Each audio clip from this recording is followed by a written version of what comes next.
who's next? Yeah, who's next? Who'll ride a greyhound all night long, stand in line for hours just to Welcome to the C.L.I.M.B. This is a show dedicated to helping singers, songwriters, and indie artists like you create leverage in the music business. That's what you're going to need in today's music business. They're not going to develop you. They're not going to find your audience for you. They're just going to make a big audience bigger. So you're going to need leverage. If you want them to spend the money when you get that deal, you're going to have leverage. If you want a manager, you're going to have leverage. If you're going to want some better band members to surround you, you're going to need to have leverage. That's why we created this podcast. It's why it exists, because we want you to win. And it's called the C.L.I.M.B because it's an acronym that stands for Creating Leverage in the Music Business, which is genius. I want to introduce you to the guy who came up with that, my co-host, Mr. Brent Baxter. Brent is an award-winning hit songwriter with cuts by Alan Jackson, which, by the way, I just found out he was written up in Rolling Stone magazine in 2014 about, and I never knew that. We'll go over that in a second. He's also had cuts by Randy Travis, Lady Antebellum, Joe Nichols, and more, and he helps songwriters turn pro by teaching the art, the craft, and the business of songwriting. And you can find Brent very easily at songwritingpro.com. Once again, it's songwritingpro.com. Hey, and I would like to introduce you to my co-host, Johnny D. Johnny owns Daredevil Production. They help you find your sound, and they help you grow your audience so you can become the artist that everybody loves so you can get paid. Daredevil has worked with multi-platinum artists like Colin Ray, Tracy Lawrence, Ty Herndon, and Andy Griggs, just to name a few. You can find Johnny at daredevilproduction.com. That's production, singular, no S, because there is no other Johnny D. What's up, brother? What's up, Mr. Rolling Stone? Oh, Mr. Rolling Stone, get you to come on the... What is that? Growing up in little pink houses, making out on living room couches, rolling up. No, wait. What was the one before that? That's not the lick. It's the line before that talked about Rolling Stone. Blue. But yeah, it wasn't on the cover of Rolling Stone. It was more like on the somewhere in the digital Rolling Stone land. Listen, dude. But still, I grew up in the 80s. I'm going to tell you right now, when your name is mentioned because you're a songwriter or an artist in Rolling Stone, in my book, I don't care who you are, you can be cool forever. That's all there is to it. Well, if I fall in that category, definitely you don't care who they are. So congratulations. And by the way, just testament to the modesty of Mr. Brent Baxter. I just figured this out today. I'm like, wait, what? And then I was going to blow this up on all the social media. I'm like, this happened in 2014. Yeah, it was because Stu Crossan, I think, posted it. Yeah, Stu did. Yeah, or Steve, as he likes to be. Exactly, Stewie Steve. Yeah, he posted it. I posted it like 3 years ago. But anyway, what it was for is for the Rolling Stone listed like the top 40 saddest country songs of all time. And so we came in squeaking in, skin of our teeth, number 39. That's right. And notice just an observation here that saddest also rhymes with badassness.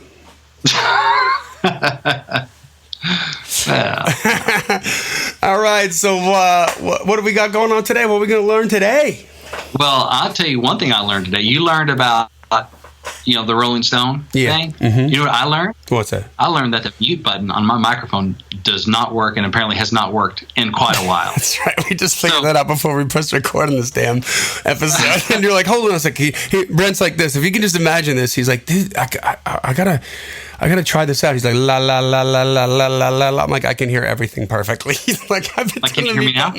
Can you hear me now? I'm hitting the mute button. Can you hear me now? Like, what the hell? Yeah, just like that.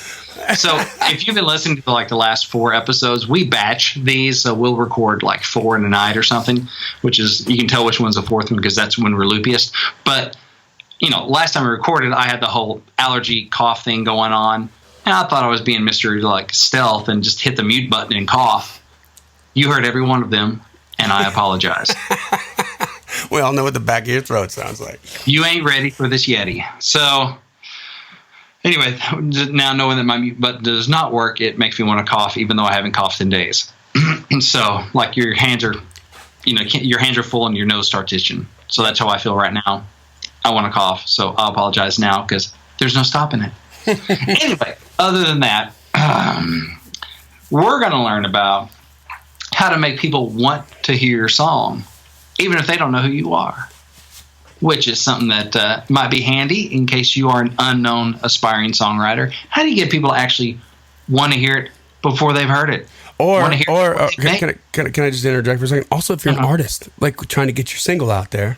Oh, yeah. Like the art of getting people to want to listen to it who don't know who you are or don't know you from a can of paint. That's pretty powerful stuff right there. So artists, publishers, and labels, this is coming from more a songwriter perspective, but yes, it definitely works the artist too. But so artists, publishers, and labels are under a daily avalanche of songs. Everybody's singing a song at them. Same thing with listeners on streaming services and radio, all this stuff. There's a world of songs out there if you're just like going down the rabbit hole at iTunes or whatever. So how do you stand out from all the other songwriters out there? How do you get the artist, the publisher or label, or just end listener to actually want to hear your song before they've heard it? That's what we're going to talk about today after we do this review. We got another review, John. 5-star review. And hey, we want to thank everybody for, first of all, taking the time to put up a rating and review. It means the world to us. It makes us more legit to new people who just want to stick their toe in the water and see if it's worth it and see if we're worth the damn. We appreciate that. And it helps make them want to listen before they've heard us. Exactly. This is the deal. The more we have, the more interesting, the more compelling it is. Like there's a crowd here. Nothing attracts a crowd like a crowd. P.T. Barnum. So this is a 5-star review, and this is from Chris Bradley. Chris is with a K, so I'm just going to venture and say this is probably a female, but I don't know why that's germane to the story. It doesn't matter, I guess. But not at all. You just say thank you, Chris. Thank you, Chris. But it's a quick 5-star review. It says, "You guys rock. Thanks so much for all that you do." Chris Bradley, thank you for taking the time to write that. It means the world to us. Seriously. Thank you. I'm doing the rock and roll fingers, which you can't see, but if they made noise, you would hear them because I couldn't mute it. I couldn't stop you from hearing them if they make noise. But thank you, Chris. That's awesome. We appreciate it. Thank you for taking the time to do that, for spreading the word, for the tasty 5 stars. That's awesome. Thank you very much. That's right. And hey, if you like this stuff, please share it too. Every time an episode comes out, if you see it on our Facebook feeds or whatever, share it with your people. Share it with your friends. It'll make you cool because it's good information. If it helps you, it'll help them, and we'll make you famous just like Chris Bradley. There we go. Whoever that person is going to get a lot of dates now. Yes, whatever genre they prefer, whatever they are. That's right. So, hey, we don't label. Our bathroom's open to everybody. That's right. Whatever. We don't care.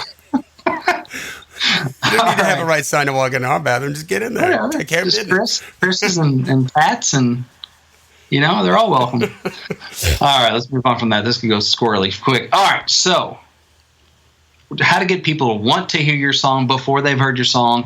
Okay, if you're a big hit songwriter with a proven track record, it is not hard to get people excited about hearing your new song, right? If your name is Chris Christopherson, if your name is Willie Nelson, if your name is Craig Wiseman or Rivers Rutherford or Shane McAnally or Josh Osborne, your song comes across somebody's desk in the business. They're like, yes, new Shane McAnally jam. Can't wait to play this. Ross Copperman, awesome. What's it going to be? These guys are getting hits all over the place. Jesse Frazier, I want to hear what this is, right? Yeah. They already expect it to be something special. It's not hard to get the labels or whoever, Music Row, fired up about hearing your song. All they know is they know your name. That's all they need to know. They're going to rip that sucker open. It's going to the front of the line. I'm listening to that next. All right. So personal recommendations from people that the listener respects and trusts is another great way to get the listener excited about hearing your song. So maybe, I've told the story before about Chad Green calling it Major Bob Music. I dropped off a CD before, a comp of some songs I'd written. Never heard anything back from Major Bob Music. I just called him up. Hey, I'm a songwriter. Can I send some songs? Yeah, drop it off the face of the earth. So I did. And then dropped it off the face of the earth. And, but then I had a meeting with Chad. He was, my ASCAP rep. He dug my stuff. He called up Mike Doyle, I believe at Major Bob, and said, hey, Mike, got this guy here. I think he does cool stuff. He just got an Alan Jackson cut. I think you should listen to his stuff. I think you'll dig it. So what Mike do? He listened because it came from a recommendation, right? So recommendations make people interested in hearing your songs. But what if you aren't a hit songwriter yet, and you don't have champions in the music biz recommending you yet? How do you get a music industry pro to pick your song out of the stack? So publishers, artists, and A&R reps have heard thousands of songs, right? So your job is to bring them a song that gets their attention, to make them sit up and say, wow, that one goes to the front of the line. So how can you do that before the listener even hears your song? You want to know how? How, man? Tell me, Uncle Brent. Okay. Tell me, Paul. Get a little closer. Write songs with interesting titles. Oh, it sounds so simple. Okay, so case in point. For example, there are two songs. One is called True Love. All right, Johnny's called True Love. The other song is called Love and a Hand Grenade. Johnny, if you can only listen to one of those songs, which one are you going to listen to? Love and a Hand Grenade all the way. Like, what does this mean? Exactly. I'm the same way. True Love, whatever. Heard that before. Love and a Hand Grenade. Hey, this could be the bomb. Yep.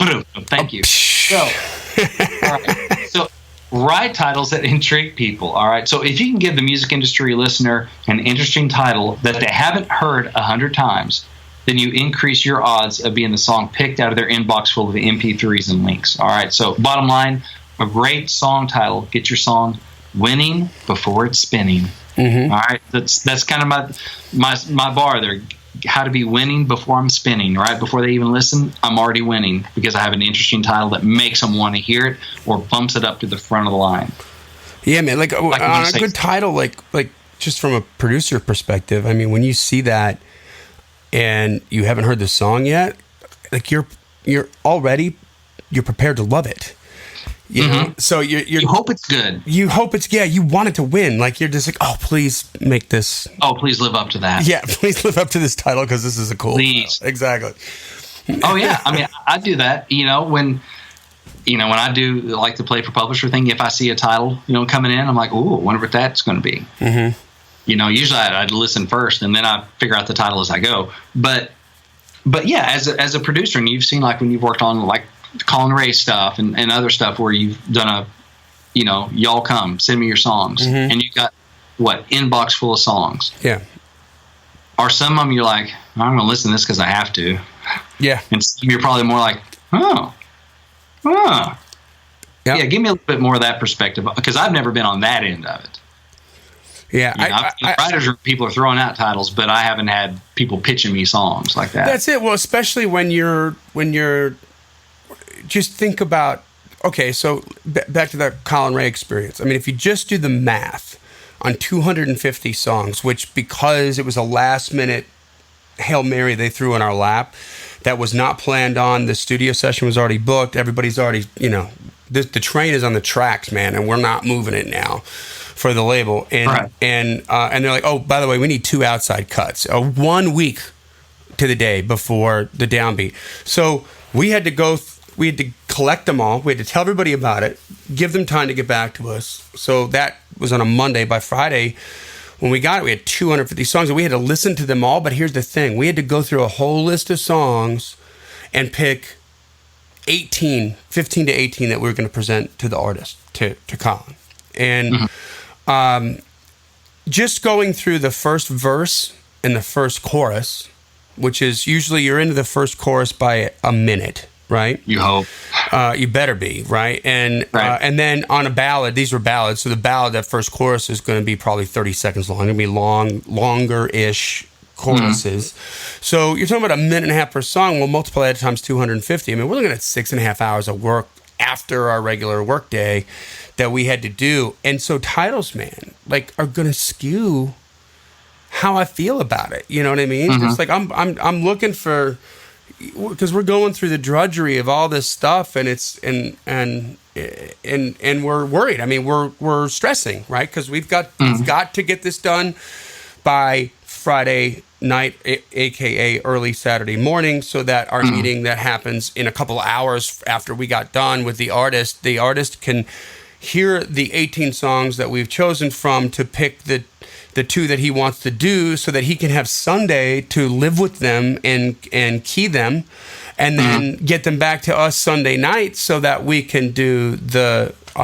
charts on them, and then we got to cut that on Monday, so it's he's got to know what he wants to do. We got to do our pre-production on it. I mean, it was like it's a week sounds like a lot of time, but it's not, right, like for something like that, insane. So it's but yeah, man, so the title counts, like it's the one that they'll make you perk up when you're just like, if you can imagine like a TV show when they're, or in a movie where there's this moment where they're doing like auditions, right, for like tons of people, and they're just like, oh, like the American Idol, burned. Yeah, they're just burned out, from a bunch of basic crap, and then you see something that's not basic that comes across your desk, and you're like, oh God, please, just for the sake of make my life exciting right now in this moment, because this is like the ditch digging part of the business, like making the music's fun, listening to 250 songs to pick two, that's not fun. I don't care. Right, it gets old. All right, guys, welcome to another pull-out feature in the C.L.I.M.B podcast that's called the Song Title Challenge. In this corner over here, we have hit-songwriter Mr. Brent Baxter weighing in at just under 200 pounds. And in this corner over here, we have the new Song Title Challenge, which Mr. Brent Baxter has not heard. We're going to spring it on him right now. And being that we're planting this in the middle of the episode about song titles, I went through every one of the ones that we received, every one of the song titles we received, and just picked the most interesting song title. Okay? All right. And this is from Shane Tripod, who's written a review and has a way with words, as we already know. He's crazy. He's a character amongst the climbers. We know this guy. And here it is. Are you ready, sir? Oh, not at all. All right. I'm about as ready as I am under 200 pounds. Come on, I'm trying to talk you up, I know. So here's the title. It's called Tattered 2. Tattered 2. As in T-O-O. As in Tattered also. Tattered 2. All right. Tattered 2. All right. So here is if this is your first song title challenge that you're listening to, here's kind of the deal. Johnny springs a song title challenger on me, a song title I have not heard before, and I just kind of walk you through the process of, hey, here's how I would try to adapt this to a country song. Country, because that's what I do and that's what I know best. I can walk you through that process and just give you a little insight into like how can we try and spin this as as maybe a hit song. As far as what would the roadmap look like? Like what exactly directions you could take? The roadmap is hopefully going to get us to radio or to a record somewhere, right? And sometimes I chime in. Yes.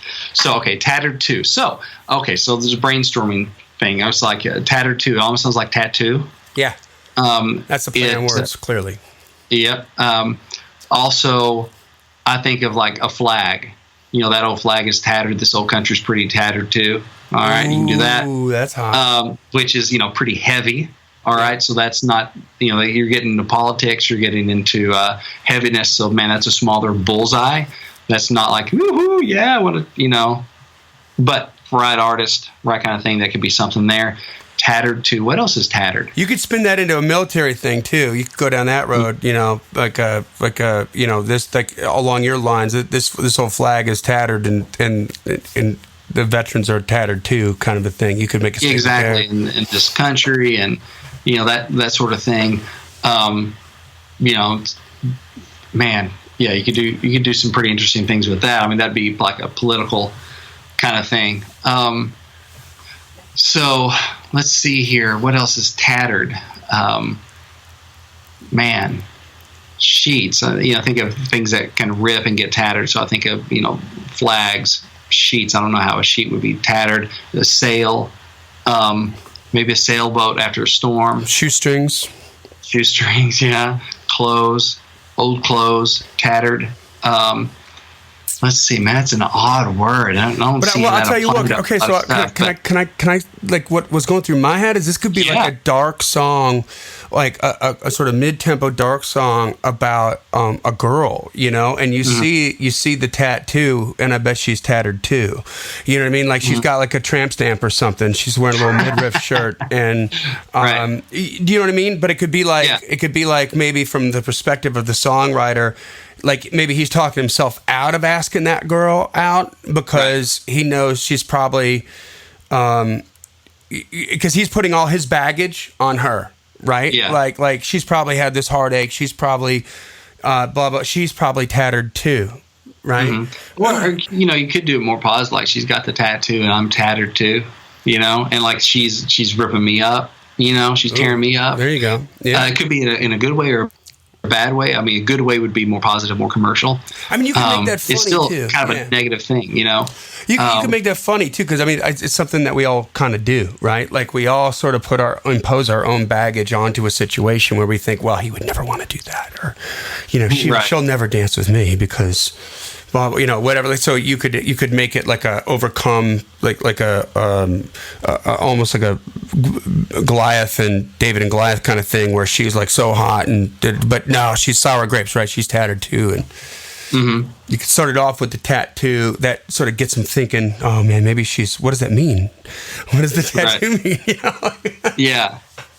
And is the tattoo of like or you could do the old soldier, like his flag tattoo is tattered too. Like it's like a battle flag. It got some bullet holes in it. That's his tattoo. You could do something like that where, it's kind of a character study of this old soldier. And you could even go more metaphorical and, the country, the military, that kind of stuff too. So that could be pretty interesting. I'm trying to think about so it could be powerful. How do you go, like, is there a way to just go smack right down the middle, positive love song? Is there a way to do that? That's what I'm curious about. Like, if you can do that, it's going to be interesting because that's not the type of title you think would end up being a positive. Okay, I got an angle for that. Like, all right. Like, sometimes like two people who have been, through the ringer in their own separate lives meet up together, and they know all the BS and they know all the and they're both tired and they're exhausted from all the drama that they've had making bad decisions in their life, and I'll bet you she's tattered too, and we could make it together, kind of a thing. You could spin it like that. Kind of let's fall apart together. Yeah, let's fall apart. You could do something like that. Yeah. Or you could say like, hey, it's tattered too, but it still means everything. Like the flag. Who came through a battle. Yeah, about it, it's tattered, da-da-da-da-da. Hey, but man, we still salute. Doesn't matter if it's a little tattered too. It's what it represents. And you could even go to like a love song, like we've been through it. We're a little tattered too, but it still means something. It's still a lot of worth. It still represents something that's powerful. It's been through it. It's like there's no shame in being a little tattered too. You could do that kind of thing where it's like, yeah, we got our scars. A little tattered, but it's all right. A little battered and bruised. Best things in life are a little tattered too. Yeah. You talk about you can spin it about somebody's truck or something, right? Like these guys got this old truck. It's not brand new in the box. It doesn't have Mickey Thompson Super Swans. This is a little bit tattered, and I'm a little tattered too. And it's like a comfortable pair of shoes, or you could spin it that way in a really good way. Like it's just a place that you want to be, like that old chair, gets tattered, right? Yeah, you could do that. The dad's a lazy boy, or this old couch, that this truck seat that's seen 300,000 miles and a lot of love and all this stuff. But hey, man, it's a little battered, a little bruised, a little used, but it's all right. The best things in life are a little tattered too. Just like there you go. That's good. All right. So all right, now we're getting into the. Like, we're getting to the bigger bullseye, right? Yeah. Love, positivity, the stuff that generally the market wants. That's a little more market smart. So I love that process of digging through and you're going, okay, we're getting negative stuff. What's positive? And so, you could do the truck seat, man. I remember my dad's old Toyota, 1983 Toyota pickup truck.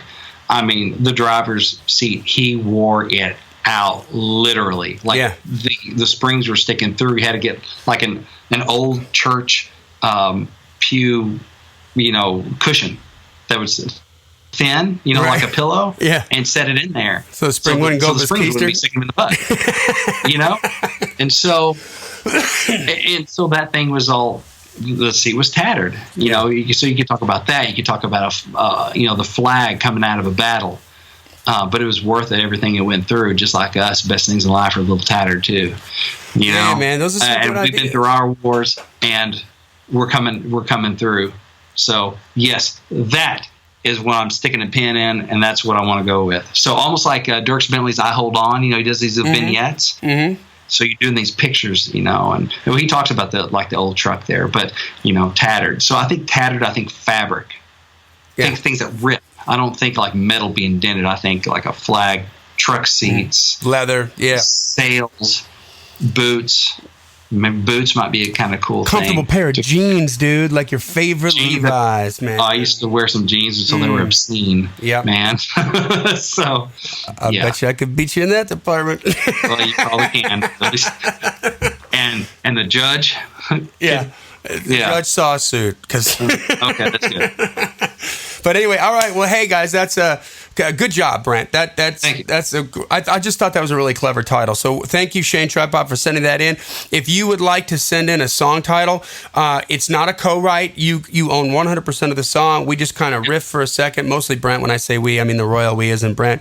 Just kind of riff off the title and tries to spin it a couple different ways and give you a couple looks at it to finish your song. And you just need to email your title to me at info@daredevilproduction.com. Once again, that's info@daredevilproduction.com. Production singular. There's no S.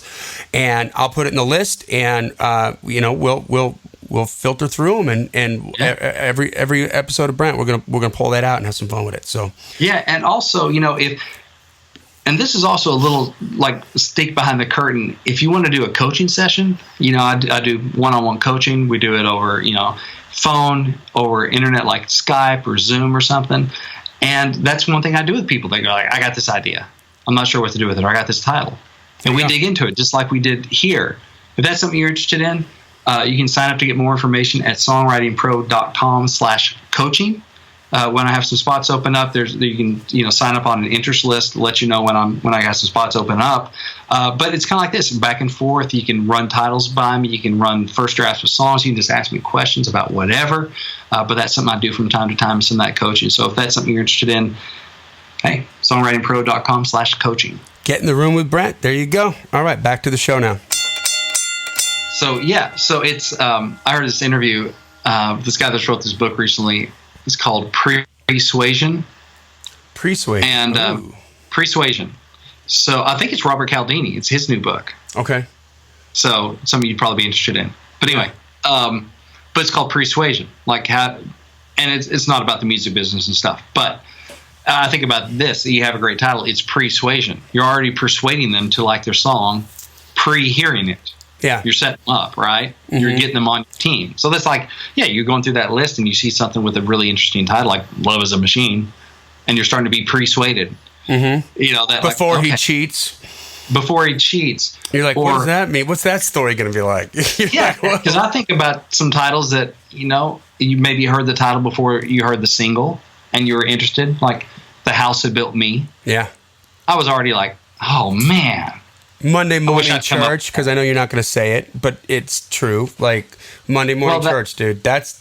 You're like, wow, empty as a Monday morning church. Well, if you haven't heard the song, you're like, Monday morning church. Okay, church doesn't usually happen on Monday morning. What's going on here? Yep. You know, it's like, okay, what's it's that curiosity. Yeah. Like, I just want to see what that's. Some titles can win before you spin by just being like The House That Built Me. You're like, you can already kind of like, oh my gosh, that's great. Like, I kind of think I know where you're going with it. I want to see what you did with it. Like, oh, I get it, right? Others are intriguing, like your Monday morning church. Church doesn't usually happen on Monday. What's going on here, right? So, The Beaches of Cheyenne, that Garth song, like, wait, there's no beaches in Cheyenne. What's going on there? Yeah. The Chair, the George Strait classic, like, I wonder what that's about. Okay, The Chair. Was it electric chair? What's going on? Just kind of like, yeah. Or Eric Church, Kill a Word. What's that about? That I've not run across that title before. That's compelling. Joe Nichols, tequila makes her clothes fall off. That's just like, you're like, I want to see that movie. That's like something that Channing Tatum's going to be in with that other dude, man. I just see Jump Street, 21 Jump Street, Jonah Hill, yeah. Like when those two guys get together, it's gonna be mayhem, Yeah. So he's like, okay, tequila makes her clothes fall. I got to hear that just to hear it, because it's either gonna be great or it's gonna be awful. Right. But I want to hear it. Right. Yeah. So.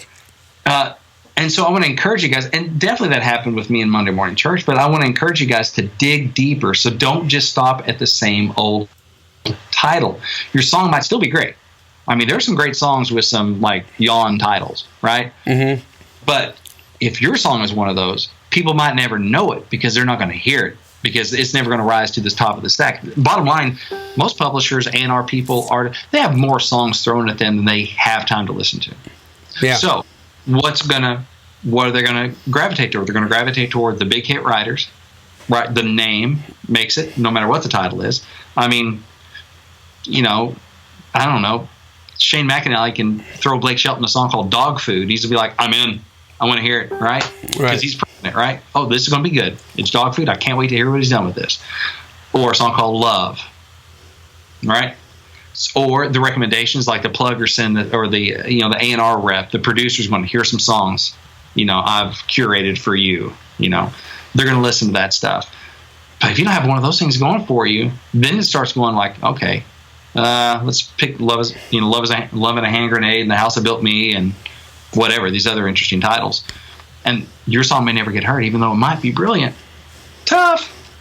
Can I interject something? So a little trick that I do with, I don't do it all the time, but I do it often, is for getting, because the same thing is true with blogs, right? Like even to my list, even to people who know me, like who are expecting to get something from me every week, they don't always read all of them, but the open rates will be better on a more clever title than not. And so I'll do 25 titles for that blog. In the first 15, I'll exhaust like all the obvious stuff, and then you start to think outside the box and become clever. So just a little tool to maybe use moving forward, like if you go back, and it might be an interesting challenge actually to take some of the songs that you've already written and just rewrite the title 25 times and just see if you can come up with a more clever title that might tighten that up a little bit, and take something that you've got that's solid and give it a better life. And we were just talking about it, I think today or yesterday, about just how we title some of these podcast episodes. Yeah. There's some episodes that aren't getting the love they probably should. The content's great, but maybe the title is just not as compelling. Like some of the ones that be getting love lately are like, what, this will save you thousands of dollars. I think that's our biggest one right now. Yeah. And with a title like that, I'm thinking that has something to do with it. Yeah. For a while, it was stop running Facebook in your career. Yeah. Yeah. More compelling title. So it works in all kinds of stuff. It definitely works for your songs. So, I mean, just think about it. If you think you've heard some variation of your title a bunch, it is nowhere near as many times as publishers and artists have heard it. If you've heard 5 other songs with the same or very similar title as yours, publishers have probably heard at least 50 other songs with the same or very similar title to yours. So you got to dig deeper. And you can do it, though. You just have to refuse to settle. Like I said, your song may still be good, but you want to get it. It doesn't do it much good if it doesn't get heard. And that's what really matters. So, and here's another thing to consider, too. If you write the same title as a hit songwriter, do you really want to go head-to-head with that writer? Like, if it's close. So-and-so A&R person at a label comes in, they got 2 songs. Oh, look, they have the same title. Oh, one's, Luke Laird, and the other one is Puke Paired. I never heard of them. Yeah. Man, the other one is you. The other one is you. Me. Yeah. They're already expecting Luke to win. And if it's close, Luke's going to win. Yep. Because he has a track record, he has the relationships, that sort of stuff. And they've earned that respect. He's earned that respect. These other writers have earned that respect with their track record. And also the publisher or the A&R person might know that hit writer personally, which is another advantage for that writer. So, secondly, the hit songwriter's song probably is better than yours. Flat out, they put in the hours writing with other great writers. Odds are it's just going to be better if you're writing the same title, same angle. Because there's a reason they're a hit songwriter after all. Okay, so I'm going back to Monday Morning Church. I am just really thankful that Monday Morning Church wasn't also in Craig Wiseman's Hook book. Okay? Yeah, right. His version of that song would have been great. It would have had more push and probably would have gotten cut, and my version never would have seen the light of day, much less gone top 5. It was one that just stood out. So it avoided so much competition just on title. Like, oh, well, I mean, I've heard that 5 times today. Yeah, I don't it's want fresh. to know. It's fresh. It's fresh, you know? And so sometimes it's better to avoid competition and comparison by writing more interesting and unique titles. So only is better than better. Yeah. You know? Yeah. There's only one Monday Morning Church. Actually, a couple of years ago, I found that somebody on some indie artist also wrote and recorded a song called Monday Morning Church. I was like, oh, that's cute. I'm like, what? And they also had like 2 other songs on their album that were like hit titles, but his version of it, like he wrote a different song at the same time. I'm like, that's weird. They did some covers on here. That's cool. Oh, wait, these are all different. But anyway, that was just weird. But God bless you. I got excited for a second there going, oh, good, another check. No. But anyway, yeah, only is better than better. Because if your song is better than Luke Laird's version of, or Hillary Lindsay's version of Jesus Take the Wheel, tough, you know. And this is even before it got cut, right? Because Hillary Lindsay and Brett James and Gordy Sampson, I think, wrote that. Theirs is going to suck up all the oxygen out of the room. Yeah. Just because of who they are, their personalities, the force of their track records. If it's, like I said, if it's close, they're going to get the nod. So that's another reason to try and write more unique titles. It just helps you stand out. And the same thing you kind of mentioned, too, with the artist. You know, we can dive into that, too. Just you're going down that rabbit hole in iTunes, Spotify, or whatever. You know, like, I want to check out some new bands, new artists. Yeah. I want to check out. Bland titles? Probably not. More interesting titles? Probably so. Yep. And, you know, I mean, it kind of correlates in with the episode we had of, I don't know, 15 episodes ago or whatever, but the 22 immutable laws of marketing. You know, it's better to be first than to be better, right? So have that of a string of titles I'm looking at on this CD, have the most compelling one, and I'm going to skip right to number 6 because that's where you're at. You know, I'm going to get excited about that, even though there might be a better song on there. This is the one that got into my head first. This is the one I was prepared to love because of Persuasion. And it changes your feeling about that. You know, that's so powerful. I mean, remember me telling the story about the speeding ticket I got, like right when I got my driver's license, and then I had to go to court to. It wasn't a speeding ticket. It was rolling through a stop sign, like literally 2 weeks after I got my license when I'm 16 years old. Some jerk off cop, like I don't even think I rolled through it. He just decided he was going to pop me, and I had to go to court. And I had stuff to do later that day, like with my band. So I go rolling out with ripped jeans and a AC/DC concert shirt. My dad's like, "Where are you going?" And I'm like, "I'm going to court." He's like, "Not dressed like that, you're not." And I'm like, "Yes, I am." And he's like, "Nah, man, like you got to go and put a suit on, you know." And I'm like, "Come on, you know." And I'm arguing with him, and you know, I'm 16, right? So at that moment in my life, he didn't know anything, and right, and I'm just like, he's a judge. Like his job is to be fair and balanced. And he's like, he's not a judge. He's a human. And if his son just died from a heroin overdose and happened to have a concert t-shirt on when it happened, he's going to hate you before you even get a chance to speak. So go put a damn suit on. Or, you know, he was a Marine, so there was consequences. Like these conversations weren't long and drawn out, mind you, with my dad. They were short and quick, but I had to put something in there. You know what I mean? Right. But that's Persuasion, isn't that what we're talking about? Like stack the deck in your favor, man. You know? Well, it's like, you know, if you're out looking for a date and 2 girls walk in and they have the same, you know, body, but one's wearing a dress that accents it better than the other one. Yep. There you go. You know? Gosh, packaging, right? Yeah. You walk down the dog food aisle. We just got a puppy. Yeah, because we didn't have enough going on. Does he speak Chinese too? Oh gosh. It's a Havapoo, which is short for have a poo on the floor. But anyway. You got a cage train that dog, man. I'm telling you. Oh man. Anyway, we got a puppy. So we're in the dog food aisle at PetSmart, and I don't know what's in these. It's all brown little nuggets. So, what we go by. Oh, that's a blue package with a wolf on it. Sure, this little 2-pound dog. That's a wolf inside. Sure. I don't know whatever. It's what draws you in. It's like your song title. That's all they see. That's the packaging. Yeah. That's what's selling. And so how many times do we buy based on like, ooh, that looks like quality dog food? Why? Because it's in a shiny package with a happy dog on it. Shiny. That's right. It's dog food. Whatever. So anyway, your dog food still needs to be good if you're a songwriter, but it sure helps if you have a good title. It gets them listening. You want one of those titles that people are rooting for it. I mean, when I heard that Miranda was coming out with The House That Built Me, after I got done kicking myself that I didn't think of that title, I wanted it to be great. Yeah. Because you wanted it to live up to that title. Yeah. And it was. And it helped. I get so excited when I come up with the title and I search like the ASCAP database or, iTunes or whatever, and it doesn't come up. You're like, oh, I found one. Yeah. I get so excited, so jazzed. You're like, oh my gosh, I can't believe people haven't thought of this.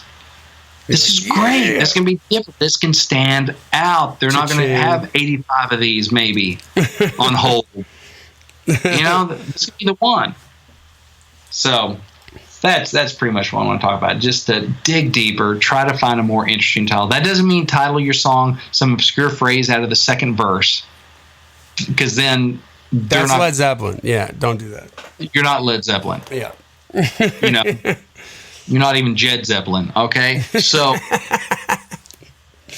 you want to, because I had somebody ask me about that, like, hey, how should I title this song or whatever? Do we do just like I had a fraternity brother of mine back in college. Now, this was like during the grunge era and stuff, and so he was writing more of that kind of stuff. Different rules may apply, but he would just pick just some random phrase for a song. Mm-hmm. It wasn't even in the song. This one's called Grasshopper, and the song was totally different. Yeah. Okay, you can't get away with that. Not in country. Because if I hear that song and I go looking for it to buy it or to stream it, I'm not looking for Grasshopper. You're looking for whatever they're singing in the hook. I'm looking for what's in the hook. Yeah. Right. You want to be findable. Yeah. And I mean, I had this happen with one of the Play for Publisher events, like one of the early ones I did before I had everyone start putting the title in the. Well, it was even after they had the title in the subject line. There's one song, so I listen blind. So I was listening, and there's one song that was cool, and I was like, yeah, man, this one made the top 10. And I was thinking the title was one thing, but he ended up. It was like a gospel song. He ended up pulling the old school, like, let's name the song the first 3 words of the first verse. That way, let's sing, whatever, and we know what the first couple words are because that's the title. He did that thing. I almost bumped him from the top 10 because I couldn't find a song. Yeah. I didn't know who it was. I just heard the song, and I'm looking for what sounded like the hook. I couldn't find it. And eventually, somehow, I found it. Most people aren't going to go through that much trouble. That's right. It almost...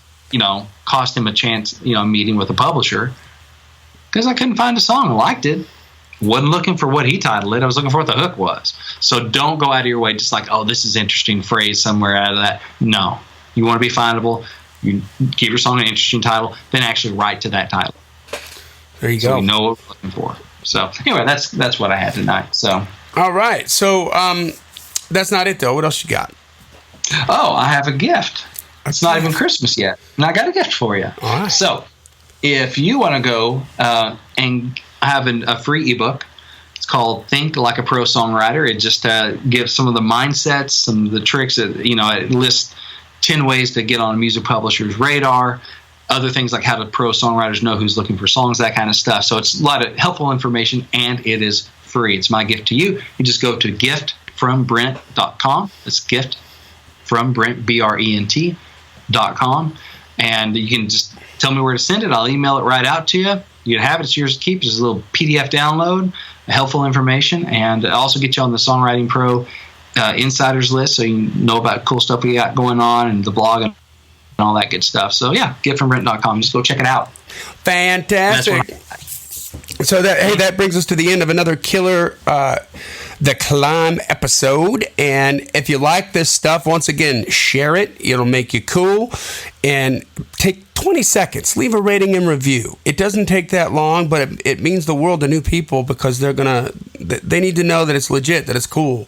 They need to know why it's cool, and then they're going to dive into and get in on some of this stuff. We're trying to change the way things are done here in the music business. We want you to win. And so with that, we will say, keep on climbing. And we'll see you at the top. And I've recorded this whole episode on mute.